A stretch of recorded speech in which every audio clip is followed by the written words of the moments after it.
Scope creep can really hurt your firm. Here's how to avoid it. If you have a relationship with a client that's actually asking you to do more, the way you reel in some of the requests of that client so that your team doesn't go out of scope is really just have a conversation with them. Some clients that you can trust really easily, you just do it over email. But some, you want to have a conversation because you don't want to surprise them. So it depends on the kind of relationship you have with your client, and that will help you know how to address scope issues with your client. So the definition of scope is actually very nuanced. A lot of times we want to say something's in scope or out of scope because it's either in your contract with your client or not in your contract. You do need protection with scope creep. So you can't always know should something be in scope or not in scope. By doing that, you can add another human in the process. Generally is somebody that understands pricing the client, building the client relationship. Somebody really gets it at a high level. They get that client at a high level. They're the ones that are starting to make decisions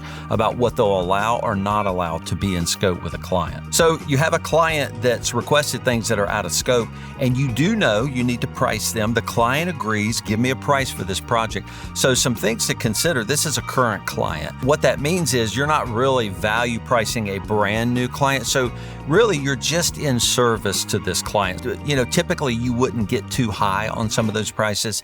You may, depending on the project, but we're not, pitching 3 options when we're doing out of scope work for clients. Also, consider your team's ability and the timing, right? How fast can you get this done? How quickly does the client need it done? These things start to affect price as well. So those are things to consider. Often a client mentions an out of scope service. What they're doing is they're just thinking about things like, hey, can you do this? I thought about this. The key there is that you can't price something unless the client knows exactly what it is or unless you've coached them to understand what that service is going to become. So make sure you're pricing things that are clear desires that the client has.